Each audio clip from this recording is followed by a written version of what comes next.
ಬರ್ತಾ ಅಲ್ಲಿ ಕನೆಕ್ಷನ್ ಆಗ್ಯದ. ನಿಮ್ಗೆ ಸ್ವಲ್ಪ ಸಮೀಪ ನಡೀತದೆ.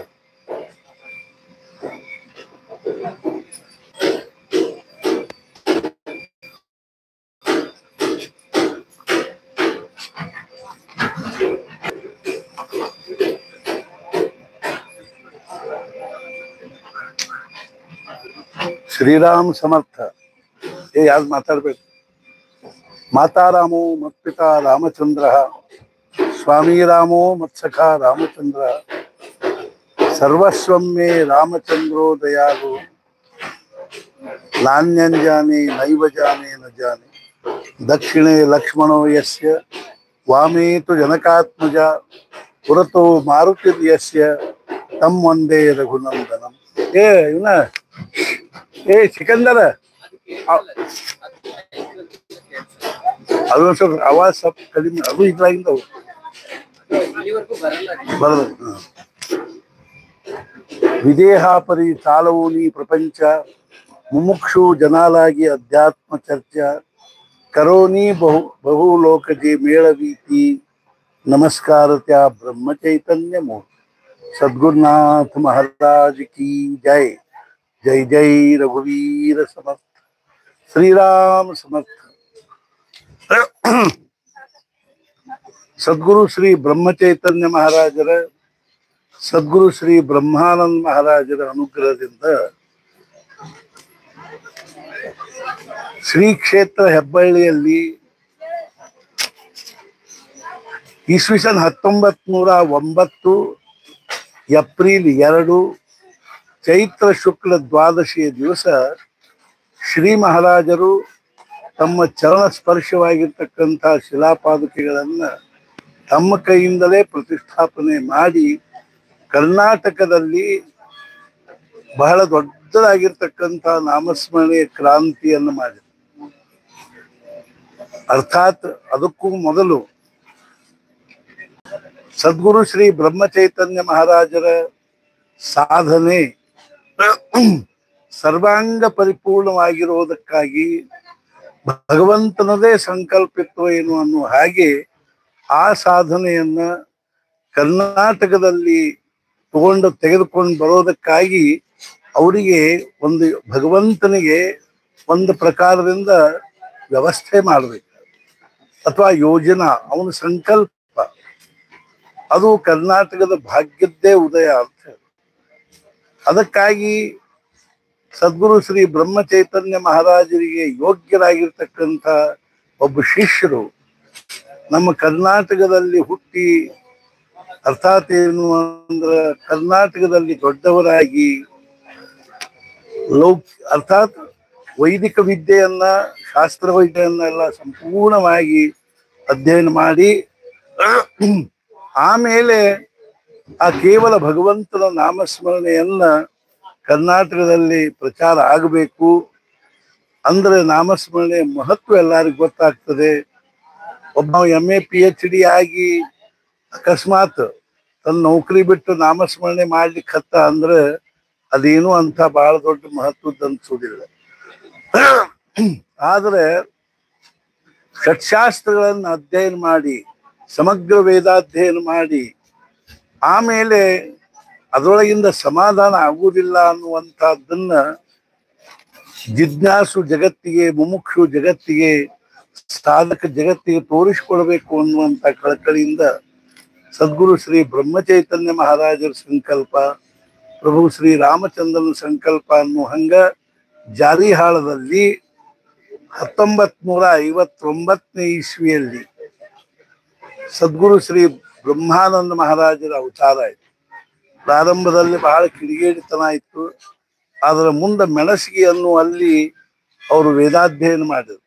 ಧೋಂಡ ಭಟ್ ಅನ್ನೋರ ಹತ್ರ 3 ವರ್ಷಗಳಲ್ಲಿ ಸಂಪೂರ್ಣ ಋಗ್ವೇದವನ್ನು ಅಧ್ಯಯನ ಮಾಡಿ ಆಮೇಲೆ ಅವ್ರು ಏನ್ ಮಾಡಿದ್ರು ಅಂದ್ರೆ ಶಾಸ್ತ್ರಾಧ್ಯಯನ ಮಾಡಿದ್ರು ಮುಳುಗುಂದಲ್ಲಿ. ಆದ್ರೆ ಅದು ಯಾವುದರಿಂದಲೂ ಅವ್ರಿಗೆ ಸಮಾಧಾನ ಅನಿಸದನೆ ಅವರು ವೈರಾಗ್ಯವನ್ನ ತಾಳಿ ಅವ್ರಿಗೆ ಏನ್ ಅನ್ನಿಸ್ತೀವ ಅಂದ್ರ ಭಗವಂತನ ಅನುಗ್ರಹ ಆಗದ ಹೊರತು ದರ್ಶನ ಆಗದ ಹೊರತು ಅರ್ಥಾತ್ ಏನಿಲ್ಲ ಅಂದ್ರ ಮನುಷ್ಯನಿಗೆ ಸಮಾಧಾನ ಆಗ್ಲಿಕ್ಕೆ ಶಕ್ಕಿಲ್ಲ. ಅರ್ಥಾತ್ ಏನು ಅಂದ್ರೆ ಚಿತ್ತರಾಹೇ ಸಮಾಧಾನ ಹೇಚಿ ದೇವಾಚೆ ದರ್ಶನ್ ಅನ್ನೋ ಹಾಗೆ ನಮ್ಮ ಮನಸ್ಸು ಸಮಾಧಾನ ಹೊಂದಬೇಕು, ಶಾಂತ ಆಗ್ಬೇಕು, ಜೀವನದ ಪ್ರಶ್ನೆಗಳೆಲ್ಲ ಬಗೆಹರಿಬೇಕು ಅನ್ನೋ ಕಳಕಳಿಯಿಂದ ಅವರು ಕಪ್ಪತ್ ಗುಡ್ಡದಲ್ಲಿ ತಪಶ್ಚರ್ಯ ಮಾಡಿದ್ರು 9 ತಿಂಗಳು. ಆಮೇಲೆ ಅವ್ರಿಗೆ ದೃಷ್ಟಾಂತ ವೆಂಕಟಾಪುರದಲ್ಲಿ ಸಾಧನೆ ಮಾಡಿದ್ರು. ಅಲ್ಲಿಂದ ಇಲ್ಲಿಗೆ ಬಂದು ಅವಾಗ ಇಲ್ಲಿ ಎಲ್ಲ ಜಂಗಲ್ ಇತ್ತು, ಕಾಡಿತ್ತು, ಯಾರು ವಸತಿ ಮಾಡ್ತಿದ್ದಿಲ್ಲ. ಅಂಥ ಇದ್ರೊಳಗೆ ಪೂಜಾರಿಗಳು ಸಹಿತ ಸೊರಟೂರಿಂದ ಬಂದು ಪೂಜೆ ಮಾಡಿ ಹೋಗ್ತಿದ್ರು. ಅಂಥದ್ರಲ್ಲಿ ಬ್ರಹ್ಮಾನಂದ ಅನಂತ ಶಾಸ್ತ್ರಿ ಅಂತ ಹೆಸರು. ಅವರು ಜನ್ಮತಃ ಅನಂತ, ಆಮೇಲೆ ಅನಂತ ಭಟ್ಟರು, ಆಮೇಲೆ ಅನಂತ ಶಾಸ್ತ್ರಿಗಳಂತ. ಅವರು ಇಲ್ಲಿದ್ದು 9 ತಿಂಗಳು ಇಲ್ಲೂ ನಾಮಸ್ಮರಣೆ ಮಾಡಿ ಅವಾಗ ಲಕ್ಷ್ಮೀ ವೆಂಕಟೇಶ್ ಅವ್ರಿಗೆ ಹೇಳ್ದ, ಕೇವಲ ನನ್ನನ್ನ ಸಾಕ್ಷಾತ್ಕಾರ ಮಾಡಿಕೊಂಡ್ರು ನಿನ್ನ ಜೀವನದ ಪ್ರಶ್ನೆ ಬಗೆಹರಿಯಂಗಿಲ್ಪ, ಆದ್ರಿಂದ ನೀನು ಸದ್ಗುರುಗಳಿಗೆ ಶರಣ ಹೋಗಬೇಕು. ಅವಾಗ ಬ್ರಹ್ಮಾನಂದ ಮಹಾರಾಜ್, ಇಲ್ಲ ನನಗೆ ಯಾವ ಸದ್ಗುರು ಬೇಡ, ಯಾರು ಬೇಡ, ನೀನೇ ನನ್ನ ಗುರು, ನೀನೇ ನನ್ನ ದೇವ ಅಂತ ಹಂಗೆ ಅಲ್ಲಿಗೆ ಬರಂಗಿಲ್ಲ.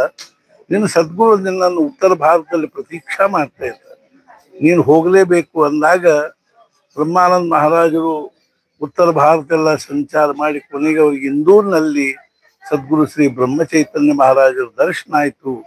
ಅವ್ರಿಗೆ ಶರಣ ಹೋದರು.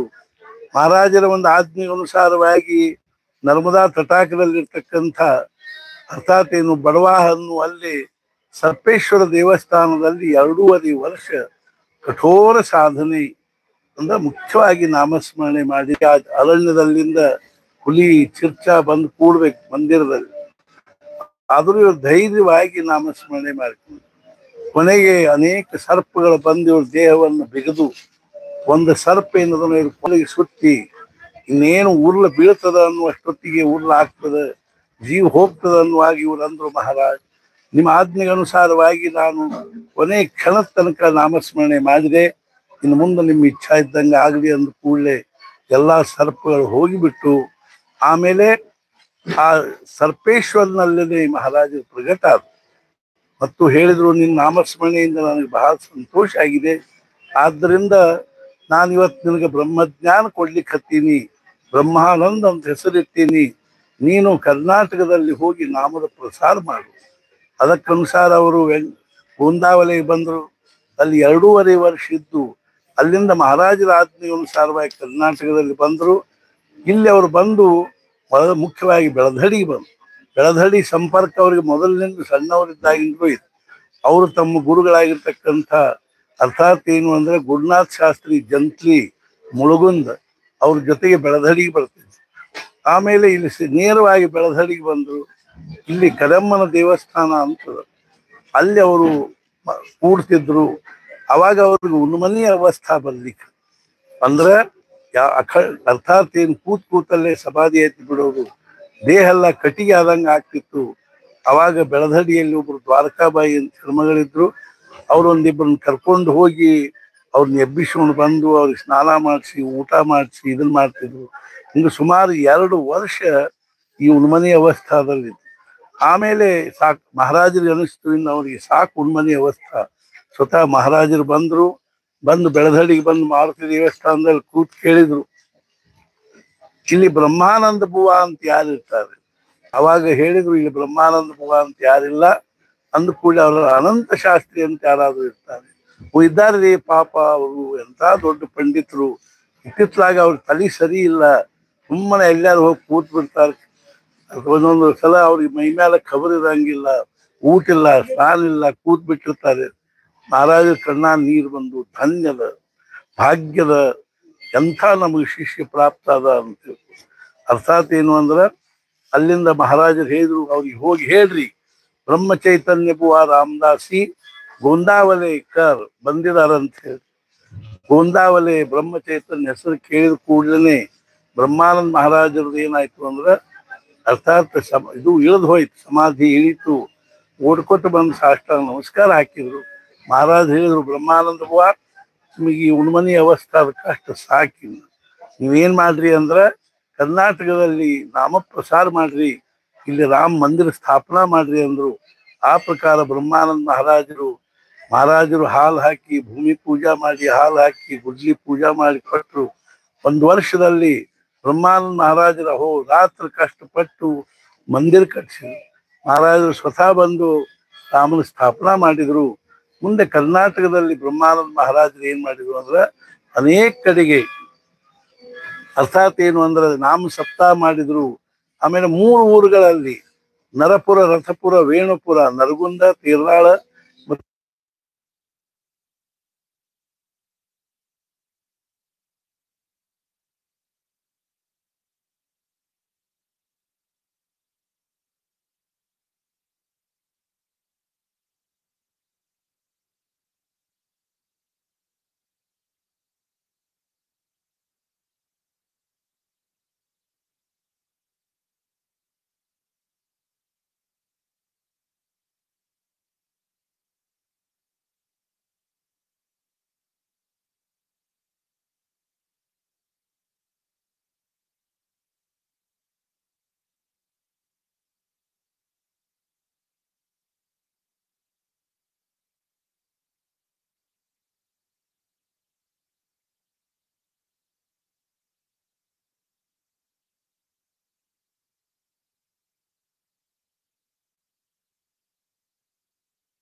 ನಂತರ 1984 ಜನವರಿ 26ಕ್ಕೆ ಗೋಂದಾವಲಿಯ ಟ್ರಸ್ಟ್ ವಿಶ್ವಸ್ತರಾಗಿರ್ತಕ್ಕಂಥ ಅಣ್ಣಾ ಸಾಹೇಬ್ ಗಾಡ್ಗೀಳ್ ಅನ್ನುವರು ನಮಗೆ ಹೇಳಿದರು, ನೀನು ಅಲ್ಲಿ ಹೋಗಿ ಉಪಾಸನಾ ಪ್ರಾರಂಭ ಮಾಡು. ನಾವಿಲ್ಲ ಹೆಬ್ಬಳ್ಳಿಗೆ ಬಂದ್ವಿ, ನಮಗೆ ಅನ್ನಿಸ್ತು ಇಲ್ಲಿ ದೇವಸ್ಥಾನ ನೋಡಿದ್ವಿ. ದೊಡ್ಡ ಒಂದು ಅರ್ಥಾತ್ 10 ಫೂಟು ಒಂದು ಗರ್ಭಗುಡಿ, ಅದು ಹೊತ್ತು ಮತ್ತೇನು ಇದ್ದಿದ್ದಿಲ್ಲ. ಒಂದು ದೊಡ್ಡ ಕಟ್ಟಿ ಮೇಲೆ ಸಣ್ಣ ಸಣ್ಣ ಪಾದುಕ. ನಮಗನ್ನಿಸ್ತೇನು ಗೋಂದಾವಲಿ ಅಂತ ಕ್ಷೇತ್ರ ಬಿಟ್ಟು ಬಂದು ಇಲ್ಲಿ ಉಪಾಸನ ಮಾಡೋದು ಏನಂತ ದೊಡ್ಡ ವಿಶೇಷ ಅಂತ ಅನ್ನಿಸ್ತು. ಆವಾಗ ನಮಗೆ ಆಶ್ಚರ್ಯ ಆಯ್ತು. ಏನು ಅಂದ್ರೆ ಆ ಪಾದುಕಾದೊಳಗಿಂದ ಒಂದು ನೀಲಿ ಪ್ರಕಾಶ ಹೊರಗೆ ಬಂದಂಗೆ, ಮತ್ತು ನಮ್ಮ ಕಿವಿ ಮೇಲೆ ಸ್ಪಷ್ಟ ಶಬ್ದ ಬಿದ್ದುಲ್ಲ. ಏನು ಅಂದ್ರೆ ಅರ್ಥಾತ್ ಉಪಾಸನ ಶುರು ಮಾಡು, ಮರಾಠಿಯಲ್ಲಿ ಉಪಾಸನಾ ಶುರು ಕರ್, ಲೋಕ ಸಂಗ್ರಹ ಖೂಬ್ ಹೋಯಿತು. ಉಪಾಸನೆ ಶುರು ಮಾಡು, ಲೋಕ ಸಂಗ್ರಹ ಬಹಳ ಆಗ್ತದೆ ಅಂದ ಕೂಡಲೇ ನಾವು ಮೈ ಜುಮ್ ಅನ್ನಂಗಾಗಿ ಆಗಿಂದಾಗ ಸ್ನಾನ ಮಾಡಿ, ಅರ್ಥಾತ್ ಏನು ಎಲ್ಲ ಗರ್ಭಗುಡಿ ಸ್ವಚ್ಛ ತೊಳೆದು ಒರೆಸಿ, ಅವತ್ತೇನು ರಾತ್ರಿ ಸಂಜೆನಾಗ ಅರ್ಥಾತ್ ಆರತಿ ಮಾಡಿ ಉಪಾಸನ ಶುರು ಮಾಡಿ ಅವತ್ತೇನು ಸೇಜಾರತಿ ಮಾಡಿದ್ವಿ, ಅಂದಿನಿಂದ ಇಂದಿನವರೆಗೆ 42 ವರ್ಷ ಅದು ಅಖಂಡವಾಗಿ ಅಲ್ಲಿ ಉಪಾಸನೆ ನಡೀತಾ ಇದ್ದದ್ದು ಎಲ್ಲರಿಗೂ ಬರ್ತದೆ. ನಾಮಸ್ಮರಣೆ, ಉಪಾಸನೆ, ಅನ್ನದಾನ, ಗೋರಕ್ಷಣೆ, ಆಧ್ಯಾತ್ಮಿಕ ವಿಚಾರಗಳ ಪ್ರಚಾರ ಈ ರೀತಿಯಾಗಿ ಅವ್ಯಾಹತವಾಗಿ ಪ್ರತಿ ದಿವಸ, ಪ್ರತಿ ವರ್ಷ ಲಕ್ಷಗಟ್ಟಲೆ ಜನರು ಬಂದಲ್ಲಿ ಪ್ರಸಾದ ಸ್ವೀಕಾರ ಮಾಡ್ತಾರೆ. ಅದೇ ರೀತಿಯಾಗಿ ಕರ್ನಾಟಕದಲ್ಲಿ ಅನೇಕ ಕಡೆಗೆ ನಮಗೆ ಸಣ್ಣ ಪುಟ್ಟು ದೊಡ್ಡ ಇತ್ಯಾದಿ ಜಾಗಿಗಳು, ಮಂದಿರಗಳು, ಅದೇ ರೀತಿಯಾಗಿ ಕೆಲವು ತಮ್ಮ ಮನೆಗಳನ್ನು ಕೊಟ್ಟು ಅಂಥ ಒಂದು ಬಹಳ ದೊಡ್ಡ ಭಾಗ್ಯ. ಅರ್ಥಾತ್ ಏನು ಅಂದರೆ ಗಂಗಮಾಳಮ್ಮ ಕರಗುದ್ರಿ ಆನಗರದಲ್ಲಿ ದತ್ತ ಮಂದಿರ ಹತ್ತಿರ ನೀವು ಎಲ್ಲಿ ಕೂತಿರೋ ಆ ಮನೆಯನ್ನು ಅವ್ರು ನಮಗೆ ಕೊಟ್ಟರು, ನಮ್ಮ ಹೆಸರಲ್ಲೇ ಮಾಡಿಕೊಟ್ರು, ನನ್ನ ಹೆಸರಲ್ಲೇ ಮಾಡಿಕೊಟ್ರು.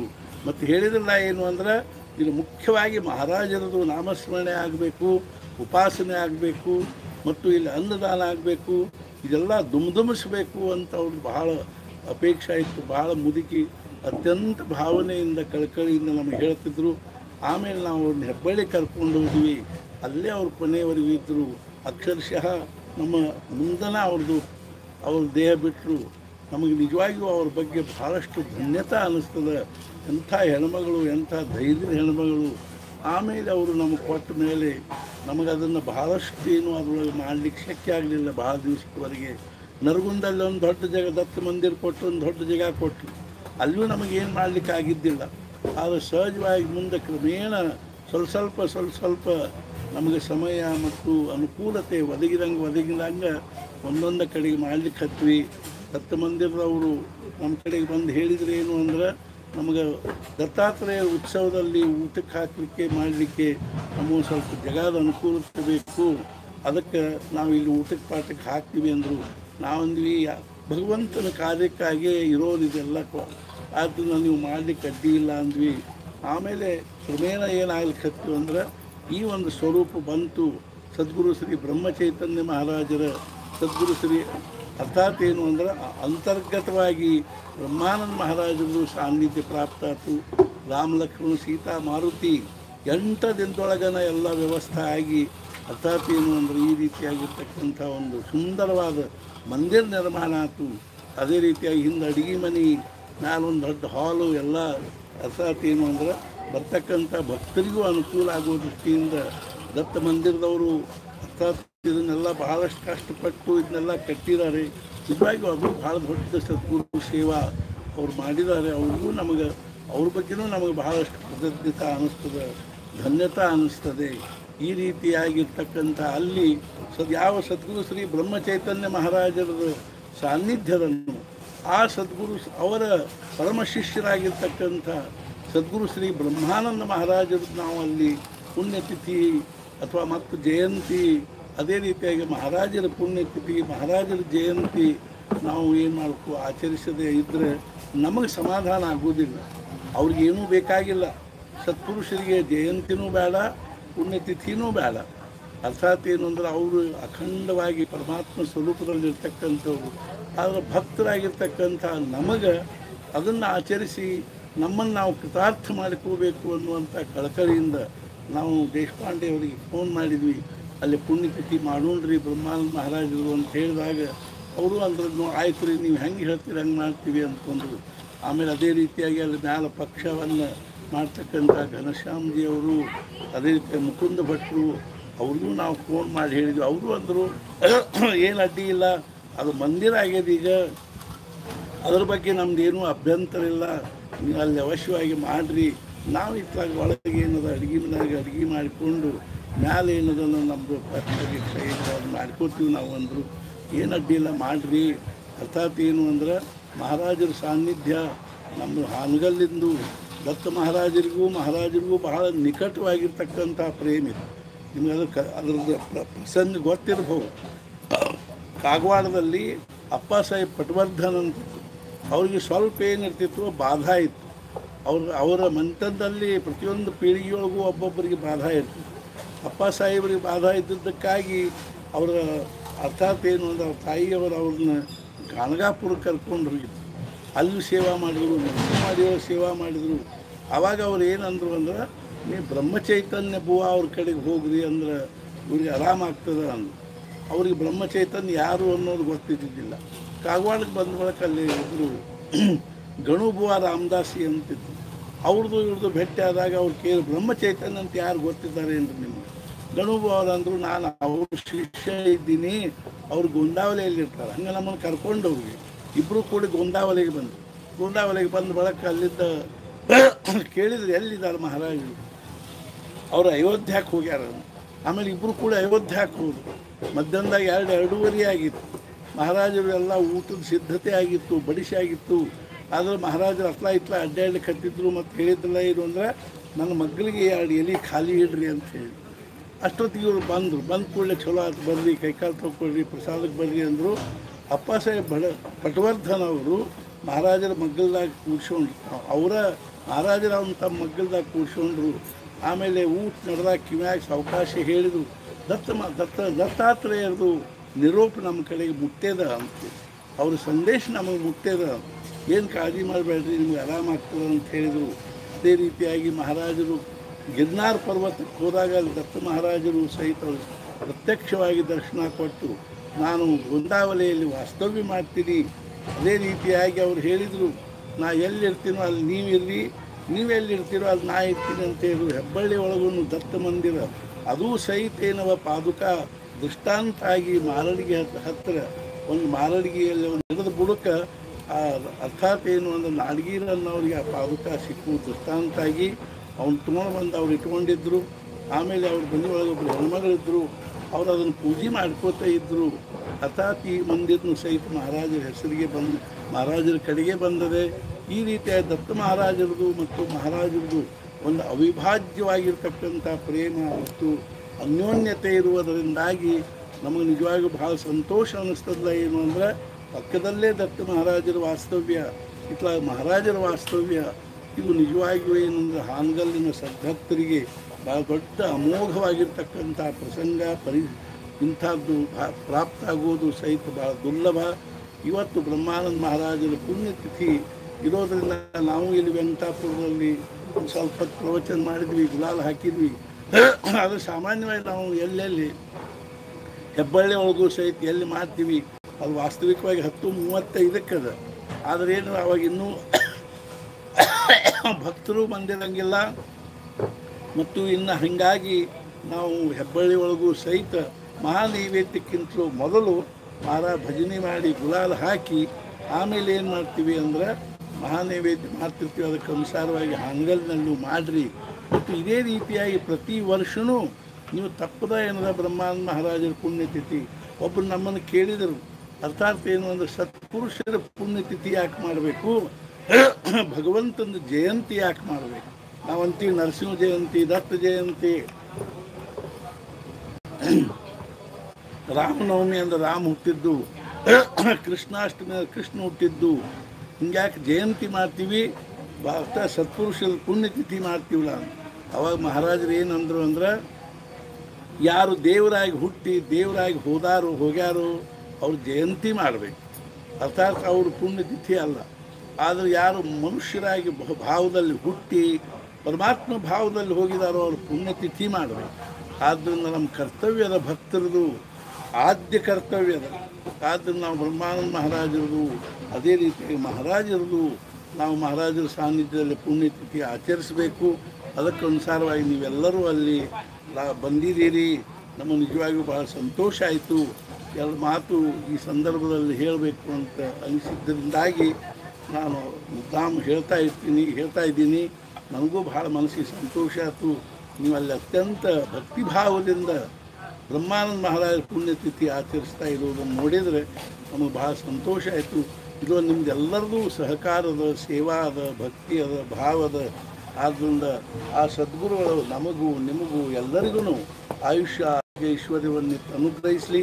ಮತ್ತು ಮುಖ್ಯವಾಗಿ ನಮಗೆಲ್ಲರಿಗೂ ಭಗವಂತನಲ್ಲಿ ಭಕ್ತಿ, ನಾಮದಲ್ಲಿ ಪ್ರೇಮ ಹಾಗೂ ಸದ್ಗುರು ಅನನ್ಯವಾಗಿರ್ತಕ್ಕಂಥ ನಿಷ್ಠೆಯನ್ನು ಕೊಡಲಿ. ಈಗೆಲ್ಲರೂ ನಿಮ್ಮ ಕೈಯಲ್ಲಿ ಈಗಾಗಲೇ ಪುಷ್ಪಗಳನ್ನು ಕೊಟ್ಟಿದ್ದರೆ ಪುಷ್ಪಗಳನ್ನು ನಾನೀಗ ಜಾನಕಿ ಜೀವನ ಅಂತೀನಿ. ಇನ್ನೂ ಕೊಟ್ಟಿದ್ದಿಲ್ಲ ಅಂದರೆ ಎಲ್ಲರ ಕೈಗೂ ಅಲ್ಲಿ ಪುಷ್ಪಗಳನ್ನು ಅರ್ಥಾತ್ ಗುಲಾಲ್ ಕೊಡಬೇಕು. 2 ನಿಮಿಷ ನಾನು ರಘುಪತಿ ರಾಘವ ರಾಜಾರಾಮ್ ಹೇಳ್ತೀನಿ. ಜಾನಕಿ ಜೀವನ ಸ್ಮರಣ ಜೈ ಜಯರಾಮ್ ಅಂದ ಕೂಡಲೇ ಎಲ್ಲರೂ ನಿಮ್ಮ ಕೈಯೊಳಗಿನ್ನೂ ಹೂಗಳನ್ನು ಗುಲಾಲ್ ಹಾಕಿರ್ತಕ್ಕಂಥ ಹೂಗಳನ್ನು ಸದ್ಗುರು ಶ್ರೀ ಬ್ರಹ್ಮಾನಂದ ಮಹಾರಾಜರ ಫೋಟೋಕ್ಕೆ ಏರಿಸ್ಬೇಕು. ದಯವಿಟ್ಟು ಯಾರು ಮಹಾರಾಜರಿಗೆ ಏರಿಸಬಾರ್ದು. ಬ್ರಹ್ಮಾನಂದ ಮಹಾರಾಜರ ಮುಂದಿಟ್ಟಿರ್ತಕ್ಕಂಥ ಭಾವಚಿತ್ರಕ್ಕೆ ಏರಿಸಿ ನಾವು ಸದ್ಗುರು ಬ್ರಹ್ಮಚೈತನ್ಯ ಮಹಾರಾಜರ ಅನುಗ್ರಹ ಪಾತ್ರರಾಗಬೇಕು ಅಂತ ಹೇಳಿ ರಘುಪತಿ ರಾಘವ ರಾಜಾರಾಮ್ ಪತೀತ ಪಾವನ ಸೀತಾರಾಮ್ ರಾಜಾರಾಮ್ ಪತೀತ ಪಾವನ ಸೀತಾರಾಮ್ ರಘುಪತಿ ರಾಘವ ರಾಜಾರಾಮ್ ಪತೀತ ಪಾವನ ಸೀತಾರಾಮ್ ರಘುಪತಿ ರಾಘವ ರಾಜಾರಾಮ್ ಪತೀತ ಪಾವನ ಸೀತಾರಾಮ್ ರಘುಪತಿ ರಾಘವ ರಾಜಾರಾಮ್ ಪತೀತ ಪಾವನ ಸೀತಾರಾಮ್ ರಘುಪತಿ ರಾಘವ ರಾಜಾರಾಮ್ ಪತೀತ ಪಾವನ ಸೀತಾರಾಮ್ ರಘುಪತಿ ರಾಘವ ರಾಜಾರಾಮ್ ಪತೀತ ಪಾವನ ಸೀತಾರಾಮ್ ರಘುಪತಿ ರಾಘವ ರಾಜಾರಾಮ್ ಪತೀತ ಪಾವನ ಸೀತಾರಾಮ್ जानकी जीवन स्मरण जय जय राम श्री अनंत कोटि ब्रह्मांड नायक राजाधिराज सच्चिदानंद सद्गुरु श्री ब्रह्म चैतन्य महाराज की जय। सद्गुरु श्री ब्रह्मानंद महाराज की जय। जय जय रघुवीर।